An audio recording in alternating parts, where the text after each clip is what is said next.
Welcome to another episode of Growth Hacker TV. I'm Bronson Taylor, and today I have Nathan Chan with us. Nathan, thanks for coming on the program.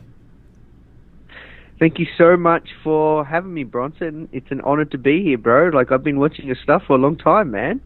Same to you. I've been watching your stuff. You've really come of age in the last year or so. It seems like you're everywhere. But let me tell people a little bit about you here. You are the creator of FoundrMag.com, and that's founder, F-O-U-N-D-R. So drop the E, FoundrMag.com. And it's a digital magazine, it's a podcast, it's a content powerhouse, really helping entrepreneurs. And like I said, here's what's really interesting to me.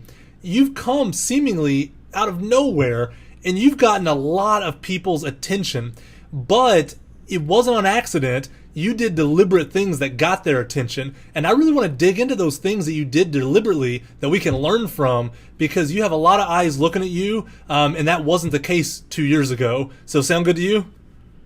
Yeah, sounds good. Let's do it, man. I'm open book. All right, so question number one. When I go to the App Store and I look at Founder Mag, I see your icon right next to Entrepreneur, right next to Bloomberg, right next to Fortune. Those are big names. And then there's the Founder Mag icon. How did you get featured so prominently in these app stores for Founder Mag? Yeah, so in the early days, that's been a really big growth hack of ours. And what we've done is app store optimization. So instead of SEO, search engine optimization, app store optimization. So the way we've done that is we've re-engineered back in the early days, when we launched the magazine, we were lucky enough to get an interview with Richard Branson. And to be honest, we put him on the front cover, we interviewed him, and to be honest, Bronson, we've been writing that for a while now.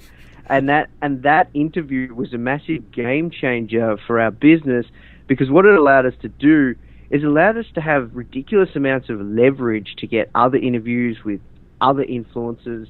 And then also, it's also allowed us to, I guess, build a ridiculous amount of trust in our marketplace and in the niche that we're trying to serve. And what we've done from there is, if you go and search Founder in the App Store, if you go and search like entrepreneur or startup or any of these key search terms, we're piggybacking off them, and then we're using the Richard Branson cover and getting a lot of downloads. And then as time has gone on, our rankings have driven, and we get a lot of downloads and sales from the App Store, so much to the point that we are, one of the top 10 business and investing magazines in the App Store, sitting next to, as you said, Fast Company, Forbes, Entrepreneur. So there's a few things that we did. The first thing we did was we really re-engineered the funnel. So what does it look like if somebody finds your app? So we I guess, started piggybacking off key search terms, and we did whatever we could to get as many 5-star reviews in the App Store in the US in particular. And that's the big part of search in the App Store, similar to podcasts as well, or similar to SEO. It's all about those backlinks or those recommendations, and the backlinks are like recommendations. So one thing that we know is that Apple use these 5-star reviews or even any reviews as an indication of how high they should rank your app. So we used a tool called, I'm just thinking what the tool is called. So if you have an app, this tool is absolutely gold. Just give me a second. Yeah, you got to find it then. You can't tell us it's gold and then not remember it. Yeah. I will. Don't worry. I'm just Google searching it now. Sensor Tower. I say that again? Sensor Tower. Sensor, SENSORTOWER.com. Okay. So Sensor Tower allows you to run searches on popular keywords. And what happens is you can work out how you can actually rank for keywords. So it's like the old days of Google, where if you have certain keywords in the name, then you will get priority in terms of ranking. Then they'll also look at how many people are using your app, and then also the reviews. And the reviews are a big deciding factor on how you rank. So what we've done is if you search for Founder, like in the App Store, you'll see that we have in our name, a young entrepreneur magazine for a startup founder. So that's actually in the name of the app. And then also in our keywords, you're allowed up to 100 characters in the app, like when you submit your app. So you can have, we actually use, Forbes, Fast Company, and we just piggyback off those big brands.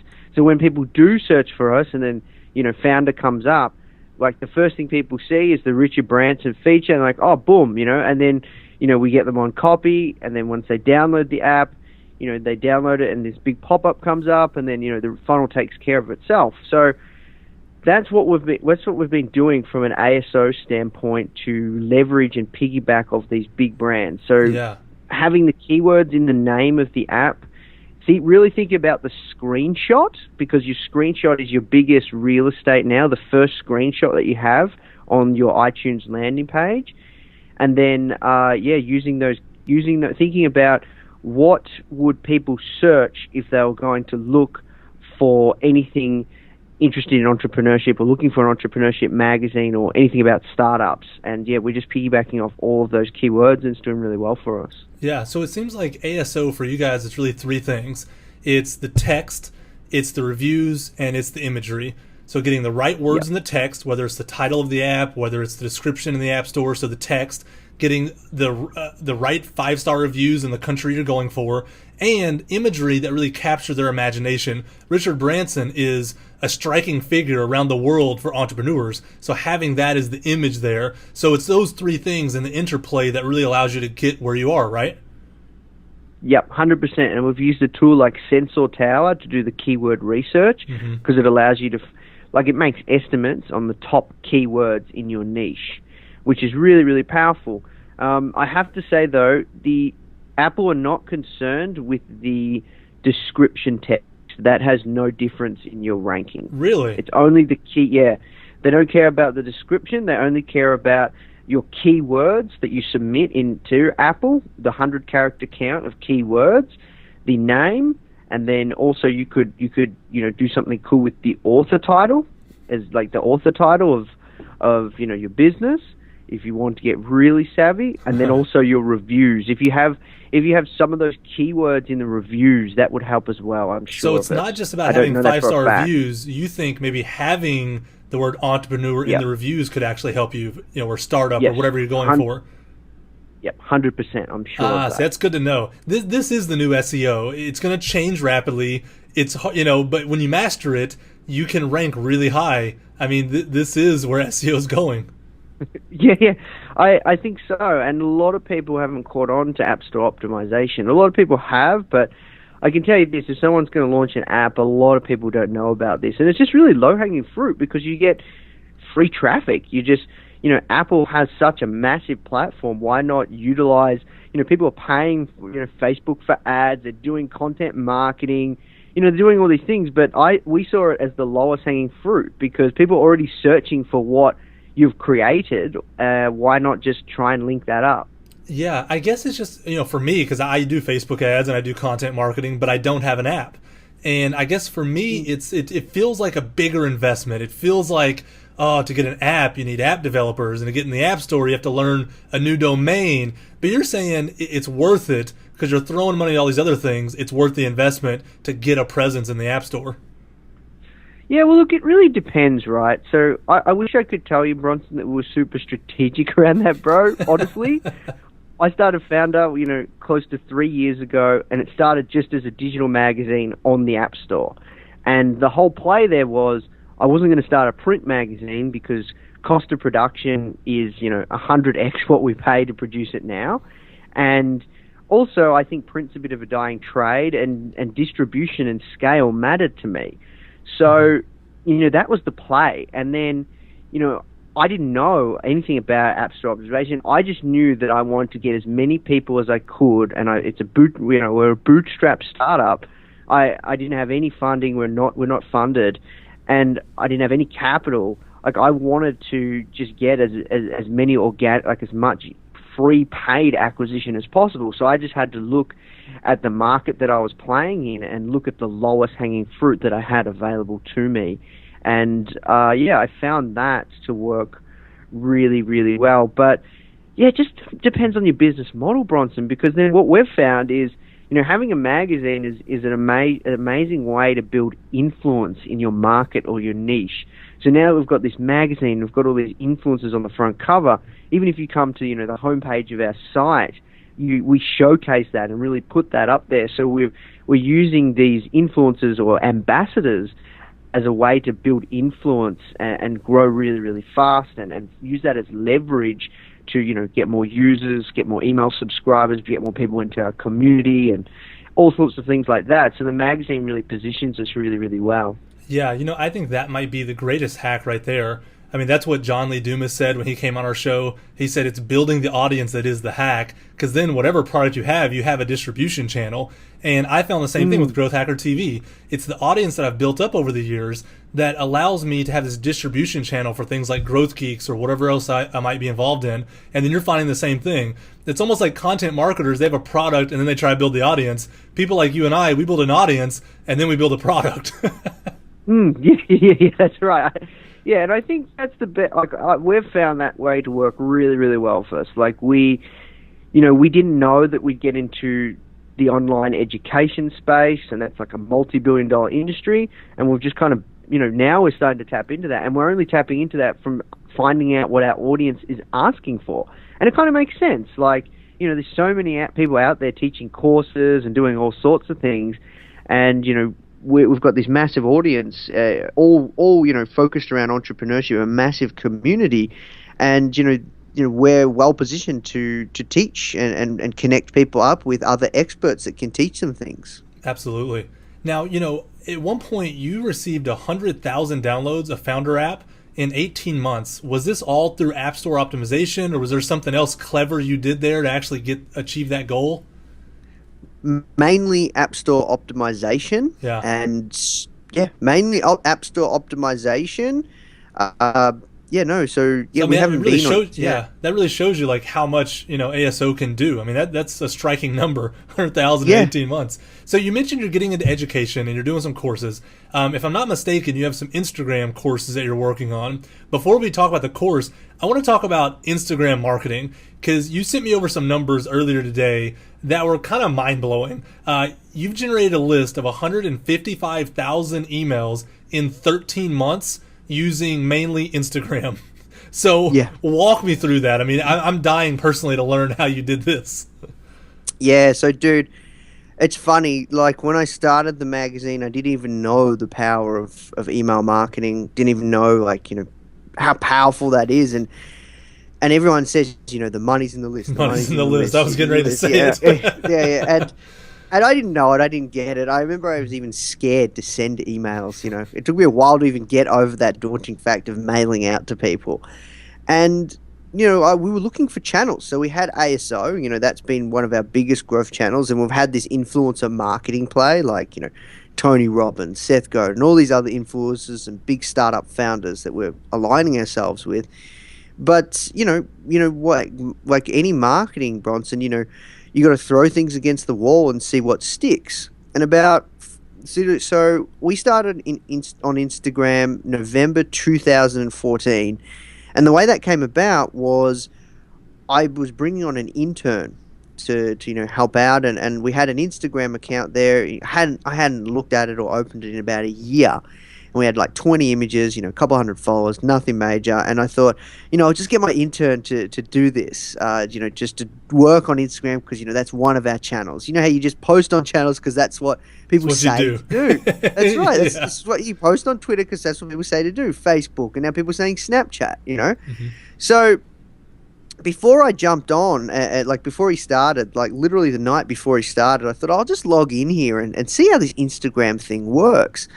And what I did was we had a couple hundred followers there, and I had some friends that were killing it on Instagram in the health niche, and they were generating, tens of thousands of dollars every single week. And they said to me, oh, look, here's some cool things you can do, but I don't know if it's going to work for you because, you have an entrepreneurship brand. I don't think people hang out there on Instagram, and I don't know if it'll work. And, I opened up the account, and I did a couple of those things, and I did a couple of posts, and dude, on our Google Analytics, it wasn't much at the time, but I saw our sales spike overnight. and we made an extra couple $100, and it was just like this massive spike of users that came in, like, you know, an extra 300 or 400 downloads and just a massive spike. And I was just like, wow, what's going on here? And then this took me down this path to just absolutely growth hack the absolute crap out of Instagram, man. And during that time period, I worked, you know, just this time period, I've worked out the power of building an email list. And now, you know, instead of pushing people to the app, the magazine app, you know, we push them to download a lead magnet, and then, you know, nurture that person to, you know, download the magazine, or, you know, try one of our courses, or, you know, sign up to something else, or, you know, any of our other paid products. And, you know, to be honest, it's only really been this last, you know, we've been on Instagram for about 14 months, and we've, you know, back then we had an email list of about 2,000 or 1,000, and now we've built up to, you know, closer to 160,000, and we're generating anywhere between 20 to 30,000 email subscribers a month. It's only been, probably the later half of that 13, 14 months that we've really been aggressive on lead generation. And I think the coolest thing is, as well, is we've built that following up from 0 to over 620,000 followers, which has been massive for spreading the message, you know, the founder message of helping entrepreneurs, promoting entrepreneurship, and, you know, just building our brand equity. So now tell me the puzzle pieces of this Instagram hack. You know, saying that Instagram got you there, we want to know how. Are you just posting, you know, pieces from the magazine? Are you doing something clever? Like, what's actually happening on your account? Yeah, so dude, we've got a lot here. All right. So pretty much one thing that we've done that we've found, you know, like I'll just go through. I'll just give you guys my best stuff. So I want to hear it. One thing we've found is when it comes to posting content on Instagram or any social media platform, you really have to look at what's working in your marketplace.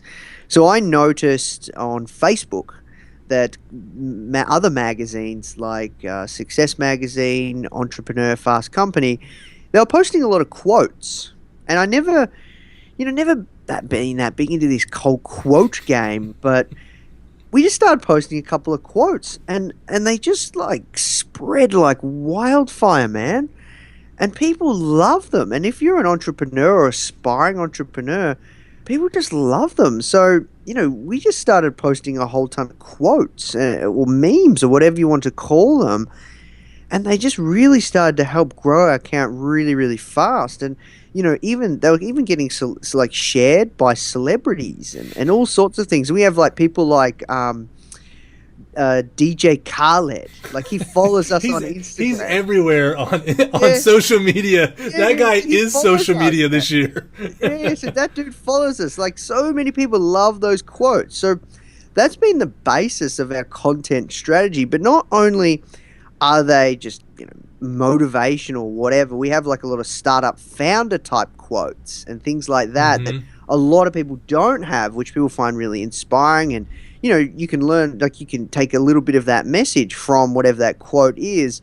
And, you know, as an entrepreneur, things are tough. You know, it's not easy. And, you know, so a lot of people find that quite motivating to see some of these quotes or startup tips or infographics were found to be very, very powerful, or just content from the magazine.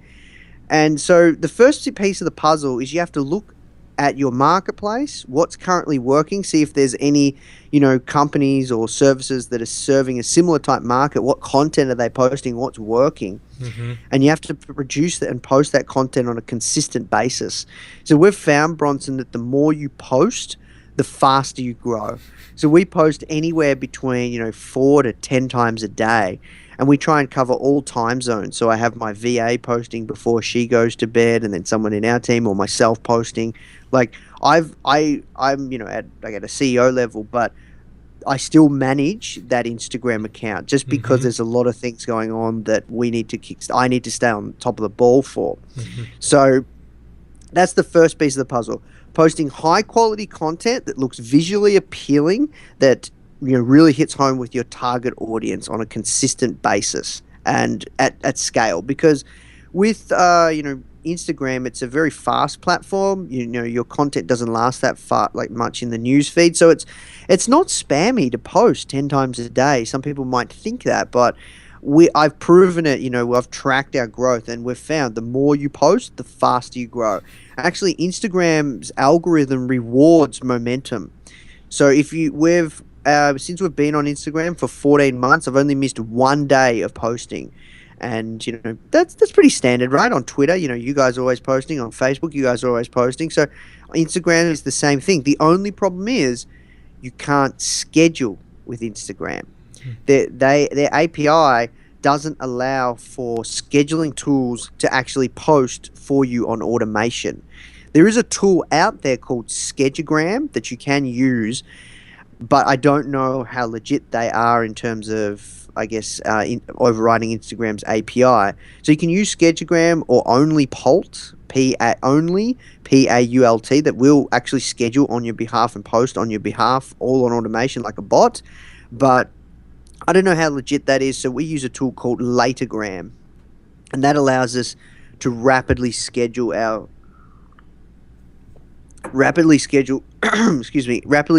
posts.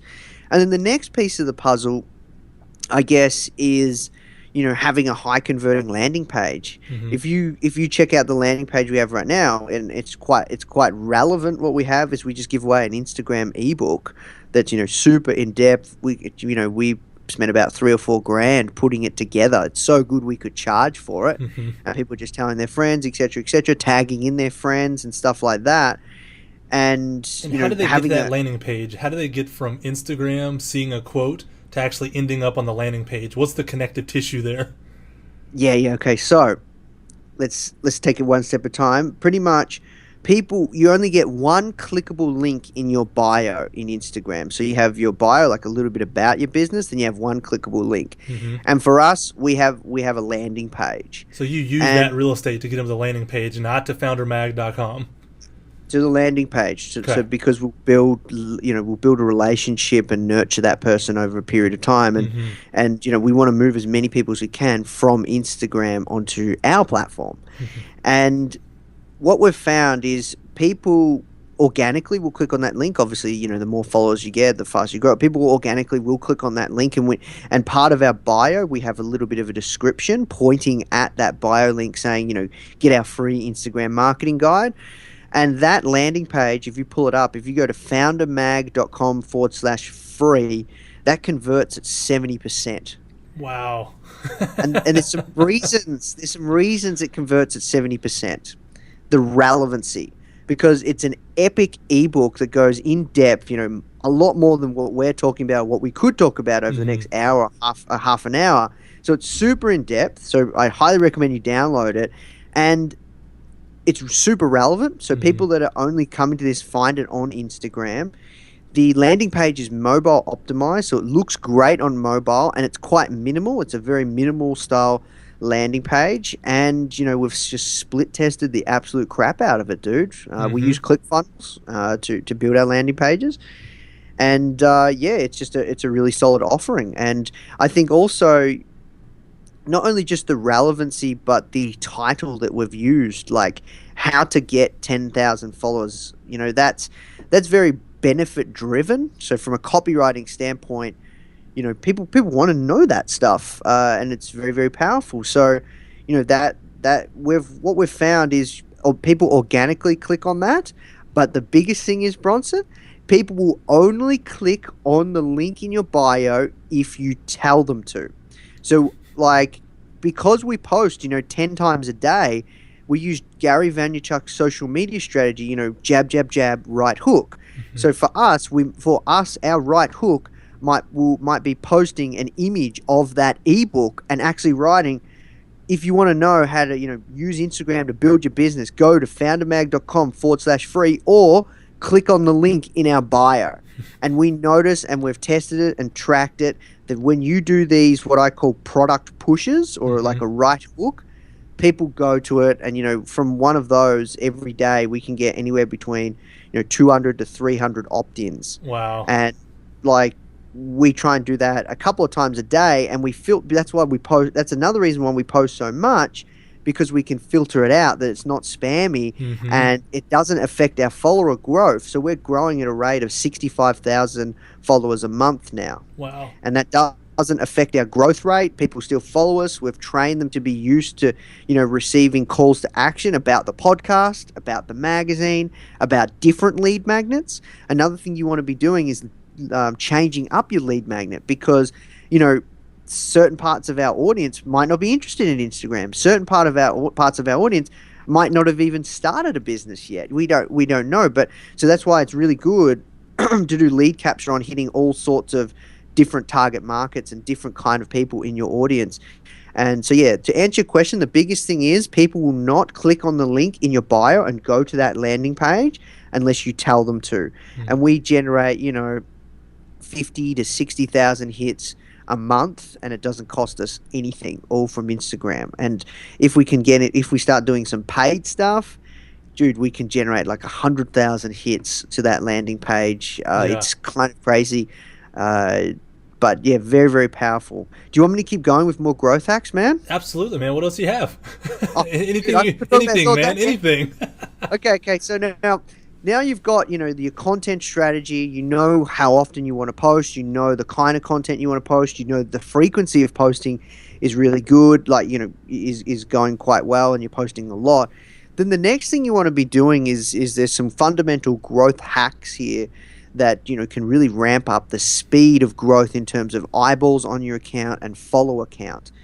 So one thing that's really powerful is hashtags. Hashtags are what allow you to reference your images, and a lot of people are searching for hashtags. A lot of people, I found an interior designer for our office that we kitted out over hashtags. She was from Melbourne, and she had like a interior design, account, and it turns out, because I was looking for interior design inspiration, because I wanted to make, our office look boss, because we're, a startup and stuff like that, man. Of course. So I was like, I don't know how to do this shit. I got to get interior designer. Is it excessive? Yes, but it'll look cool, and it'll be exciting. So, I actually found an interior designer from Instagram, and what a quick little win for people, growth hack for people is, if they're just getting started on Instagram, go to hashtag for likes, and that will allow you, hashtagforlikes.com, and that will allow you to find, the top hashtags in your niche or industry.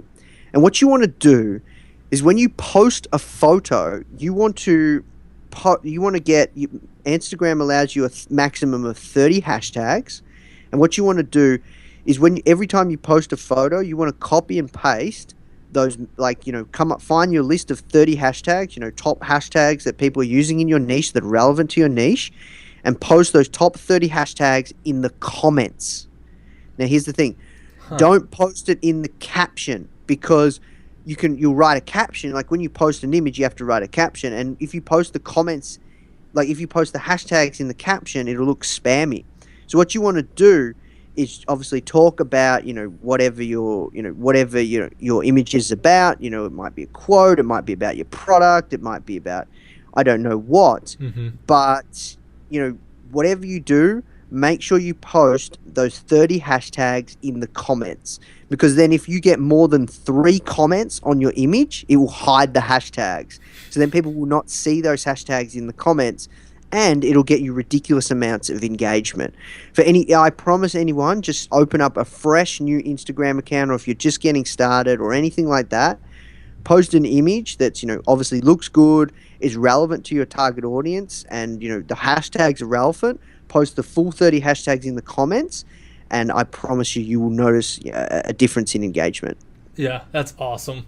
I mean, these are things that I want to go and put into practice right now. Yeah, okay, I'm just going to keep going, man. I'm just going to keep going. So, do it. Hashtags are really, really important. And then another thing that's really, really important is using a tool, like a method called share for share, shout out for shout out. I'm just going to take a quick drink break. Yeah, go for it. With as much talking as you're doing, you need to lube up the pipes. Yeah, lube up the pipes. Just have jazz, bro. So, share for share, shout out for shout out. What that is, it's like, there's Instagrammers out there, people are generating millions and millions of dollars, right? Like, we haven't generated millions and millions of dollars yet, because we haven't been on Instagram long enough to, and we actually don't even have enough product to.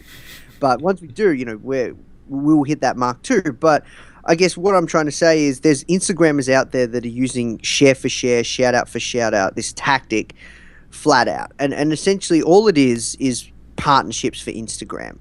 You want to get as many accounts as you can to post your images and I guess shout you out. So post your images and mention your account in the caption and tag you. And we do anywhere between 4 to 8, at least we try and do at least 4 share for shares a day.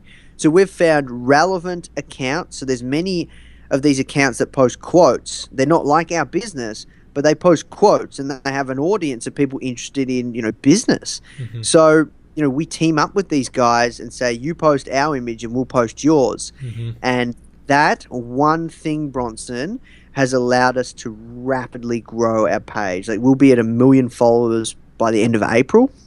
And if I could put it down to one thing, besides posting consistently, and having brilliantly designed images, is share for share, just getting as many accounts as you can to shout you out is so extremely powerful, man. Like just exposing yourself to a new audience base. People do click through and they do follow you, and it's like a recommendation or a shout out. It's like, you having me on your podcast, if you said, guys, check out Nathan's free guide, check out Nathan's Instagram course, people might not buy it, but they're going to click on your link, or if you email people, they're going to click on it. They're going to trust your recommendation. And that's essentially what a lot of fast growth Instagram accounts are doing. And not just, startups. These are like big businesses too.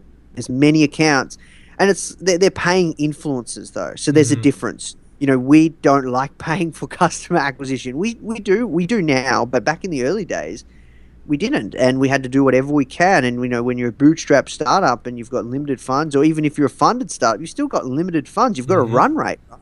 Yeah. So you want to do whatever you can you get free customer acquisition. And we've found doing share for shares. So you scratch my back and shout me out, and I'll scratch yours. It works very, very powerfully. And once you get going, you can do paid shout outs, and that's what a lot of big brands do right now. So it's working with influencers, and we don't really work with influencers per se as an individual to post our stuff, but we have worked with many other accounts. And what you'll find is in so many different, there's account memes or account type vision boards where they're like inspirational stuff for any kind of niche you could imagine. So, there's hundreds of thousands of fitness style inspiration accounts. Mm-hmm. And to be honest with you, Bronson, they're run by like 14-year-old kids and they have a collection of 10 million followers, and they charge people for shout outs. And that's how they monetize their page. And they don't understand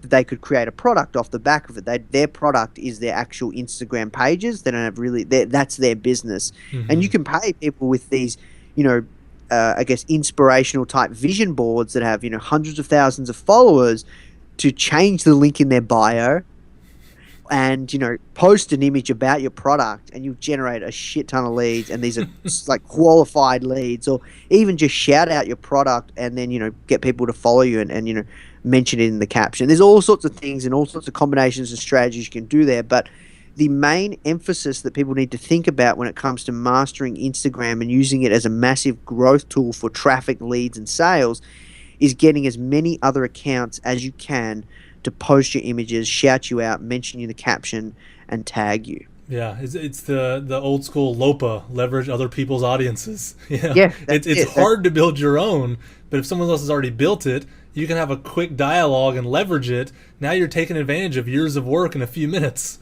Yeah, that's exactly right. And what you'll find is if you start using these tools, like these tactics that I've shared, you can build an organic following. And from that organic following, you can start to build that momentum. And that's exactly what we've done. We started at zero. We didn't spend hardly any money on growing our account, and we got it to 100,000 followers in 4 months. I think we spent about $1,000 on shout outs, not really much at all. Mm-hmm. And, the rest of it is organic. And then from that, we've built leverage, and now we do, share for shares with, accounts that are 500,000 followers, and that massively helps our growth. Would you say it's true that right now the bulk of your business is coming from Instagram? Is that really the powerhouse of what you have going on? Yeah, definitely. It's been I could say at least over 50%. At least over 50%. I mean, that's incredible. That's incredible. You know, I mean, we're used to these things being on the fringes, like, oh, we're adding 5 and 10% because of this tactic. But I mean, half your business is coming from Instagram, and you're a business product. Yeah, that's right. So I have to say though, Bronson, one thing I'm very mindful of is I don't ever want to have relying on somebody else's platform. That's why if Instagram went away, we've got this massive email database that we've built this relationship and built this massive community of people and entrepreneurs, startup founders that trust us and love the content that we produce. So, a lot of our growth also comes from word of mouth, our podcast, the interviews we do, and also, our content, because we're a content powerhouse. But yeah, dude, like over 50% at least. Yeah, I mean, it's inspiring to hear a story like that, because, it's one of those things that I think you're one of the early ones to figure this out. Like when Facebook used to be early at one point, Twitter was early at one point, AdWords was early at one point, but they're not now. That is the stuff we talk about all day long. It's the old stuff. But there's these new things, Instagram. You also mentioned Snapchat. I mean, is that something you guys are looking into as well to try to figure out if there's a growth thing there? Yeah, bro. Yeah. Well, so it's funny. I interviewed Gary Vee the other day, and he's like super impressed with what we've done on Instagram, and he's like, yeah, you guys are crushing it. And he's like, I was like, yeah, what you do right is you just find one growth channel and you just smash the absolute crap out of it and just keep focusing on that channel, right? And he's like, Nathan, dude, you got it all wrong. He's like, don't listen to what anyone says. They're all idiots. Now that you've mastered Snapchat, now that you've mastered Instagram, you need to move to Snapchat. He's like, Snapchat is where it's at. If there's one thing I can tell you, focus on Snapchat and try and master all the channels. Once you master one, move on to the next one and try and master all of them. So, if Gary's the boss, man, he knows what's up. If he says that's what you got to do, that's what we're going to do, man. And there's some really interesting things that I want to tell you that I think will be very powerful with Snapchat and why we're going to start working on it soon. The first thing is, Instagram is owned by Facebook. So we know, we're getting quite technical here, but we know that the reach is going to go away. Like the organic reach will naturally go away. It's going to go through the same life cycle, because the way they monetize Instagram is through the news feed. So you're going to get less and less reach, less and less eyeballs, right? And they're going to force you to want to pay. And that's what they do with Facebook. Yep, we love Facebook. Our customer acquisition is super cheap in terms of paid on Facebook. It's killer. We spend tens of thousands of dollars on that platform now every month. But if you want free acquisition, who wouldn't want free? And I think the thing with Snapchat is I don't think they're going to implement a news feed that's going to hurt your reach. The way the platform works, it's quite personal. It's like getting a text message from a friend, right? And there's scarcity around that text message. So you get excited because you don't want to miss it. So the thing with Snapchat is, if they were to monetize it right, Bronson, I think the only way they would do it is, I don't think they're going to bring in a news feed, because they want to make it exclusive. And the way you get added is, you have to use that snap code and all these other cool ways that they do it. So the way they're going to monetize it is they're going to have a section for paid ads. Like, right now they have a section for these big companies like Vice, or like, the Daily Telegraph, or all sorts of things like that. So there's a section there for those guys, and they're obviously paying truckloads of money. And then I think the way they'll monetize it is like YouTube, where before you might see your snap, you'll get an ad. And that doesn't hurt your reach. So I think there's going to be a lot. Now Snapchat's in its infancy. I think there's going to be a lot of people, not just the younger demographic and the millennials, but a lot of people starting to move to Snapchat because, it's just an amazing platform. It's fun. They've definitely got that gamification down pat, that your reach isn't going to decline either. So it'll be a massive asset you can build over a long period of time. So, Yeah, we're just pretty much like what we're going to do is we've got this massive platform on Instagram. We've got a big email list. Dude, like, from the growth of our email list, I think our email list will be at least 400,000 by the end of this year if we keep growing at the rate we're growing. So, dude, we can just email, every now and then to get people to follow us on Snapchat. And in terms of new acquisition and find new customers, we'll just use our Instagram page and just post images of our Snapchat and then just really work out how to master that platform in terms of leads and getting people to share our Snapchat and getting people to follow us.